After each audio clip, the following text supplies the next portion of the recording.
सांगली महानगरपालिकेच्या 26व्या वर्धापन दिनानिमित्त सायकल रॅली काढण्यात आली। या सायकल रॅलीची सुरुवात विश्रामबाग येथून करण्यात आली। महापालिका मुख्यालयासमोर या सायकल रॅलीची सांगता करण्यात आली। या सायकल रॅलीमध्ये अंदाजे 250हून अधिक सायकलपटू सहभागी झाले होते।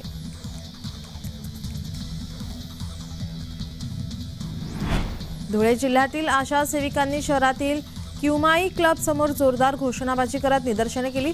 राज्य शासनाने केलेल्या कार्यवाही न केल्याने आशा सेविका पुन्हा एकदा रस्त्यावर उतरल्या आहेत।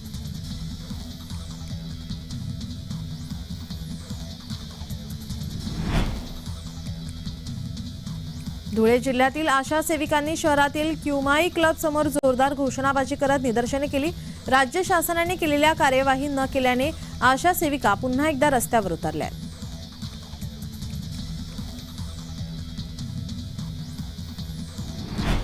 धुळे कृषी उत्पन्न बाजार समितीमधील कांदा खरेदी करणाऱ्या व्यापाऱ्यांनी कृषी उत्पन्न बाजार समितीला पत्र देत फक्त 3 दिवस आठवड्यातून कांदा खरेदी करावी असे पत्र दिले।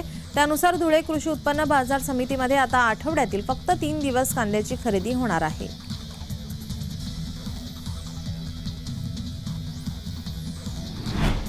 जामिनावर सुटलेला पुण्यातील कुख्यात गुंडांकडून मंत्रालयात रील तयार करण्यात आले। हे रील समाज माध्यमावर व्हायरल झाल्यानंतर राज्य सरकार खडबडून जागा झाला आहे। आता थेट मंत्रालयात रील्स तयार करण्यावर तातडीने बंदी आणण्यात आली आहे। याविषयीचे अधिकृत आदेश लवकरच जारी करण्यात येणार आहे।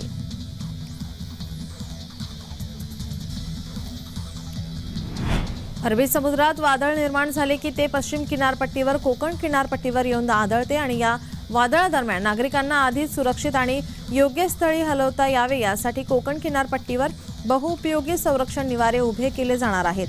महाराष्ट्र रस्ते विकास महामंडळाकडून ही उभारणी होणार आहे।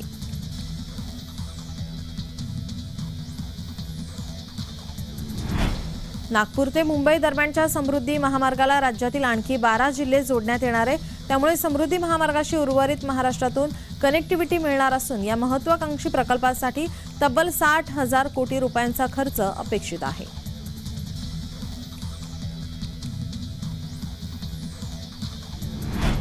छत्रपती संभाजीनगर शहरातील मुकुंदवाडी परिसरात पतीने झोपेतच पत्नीचा गळा आवळला आणि त्यानंतर हातुडीने डोक्यात घाव घालून खून केल्याची धक्कादायक घटना घडली आहे। लीला निवृत्ती नाफडे असं या मृत महिलेचं नाव आहे। आरोपी निवृत्ती नाफेडला मुकुंदवाडी पोलिसांनी ताब्यात घेतलंय।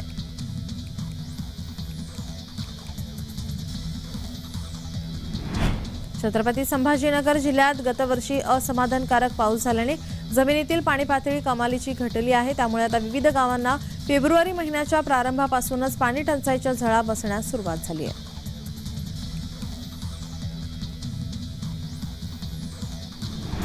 नागपूर पोलिसांनी एका दुचाकी वाहन चोरट्याला अटक केली आहे। ललित गजेंद्र भोगे असं चोरट्याचे नाव आहे। त्याने 2 वर्षात 77,70,000 रुपये किमतीच्या 111 दुचाकी चोरल्या आहेत।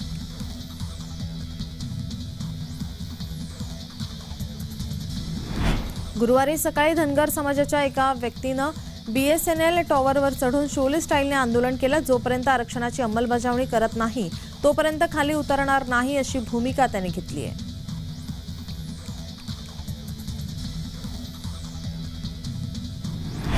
जळगाव शहरात मद्यधुंद तरुणांनी प्रचंड हैदोस घातला। त्यांनी 17 ते 18 नागरिकांना लाकडी दंडुक्याने मारहाण केली। या मारहाणीत काही जण जखमी झाल्याची माहिती समोर येते। आरोपी टवाळखोरांनी केलेल्या मारहाणीत हॉटेल मालकासह 4 ते 5 जण जखमी झालेत। संबंधित घटनेची माहिती मिळाल्यानंतर पोलिसांनी घटनास्थळी धाव घेतली। पोलिसांनी यावेळी जमलेली गर्दी पांगवली आहे।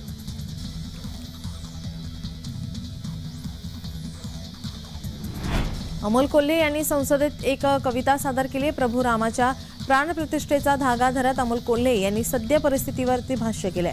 रामलल्लाच्या प्राणप्रतिष्ठेवरील या कवितेच्या माध्यमातून अमोल कोल्हे यांनी लोकसभा निवडणुकीवरही भाष्य केले।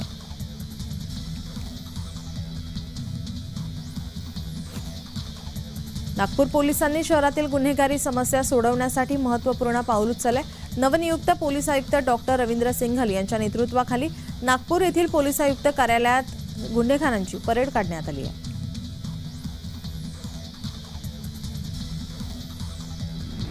मुख्यमंत्र्यांनी दिलेल्या सूचनांचे पालन करून पोलीस आणि प्रशासनाचे संयुक्त पथक तयार केले जात आहे। फटाके कारखाने, गोदामे आणि दुकाने यांची तपासणी केली जात आहे। त्यांच्याकडे परवाना नसल्यामुळे त्यांना सील देखील केलं जात आहे. अशा 6 कारखाने आता सील करण्यात आले.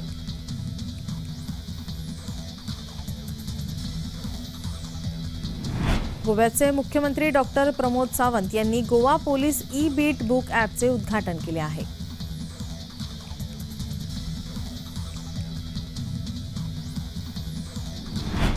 गोरेगाव येथे काँग्रेस पक्षाचा कार्यकर्ता मेळावा मोठ्या उत्साहात पार पडला. या मेळाव्यात काँग्रेसचे प्रदेशाध्यक्ष नाना पटोले, सतीश चतुर्वेदी यांनी उपस्थिती लावून सर्व कार्यकर्त्यांना कामाला लागा अशा सूचना दिल्या आहेत. यावेळी मोठ्या प्रमाणात कार्यकर्त्यांनी हजेरी लावली होती.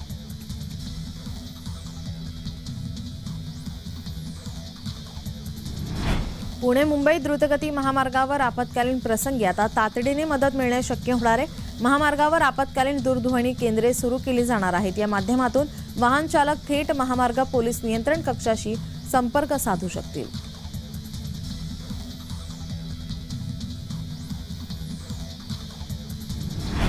ललित कला केंद्र पुणे येथील विद्यार्थी कलावंतांवर हल्ला करून नाटक बंद पाडणाऱ्या दहशतवादी कृत्याचा तीव्र निषेध अशी पोस्ट प्रियदर्शनी इंदलकरने सोशल मीडियावरती शेअर केली होती. या पोस्टनंतर आलेल्या धमक्यांबद्दल प्रियदर्शनीने आणखी एक पोस्ट शेअर करून सांगितलं आहे.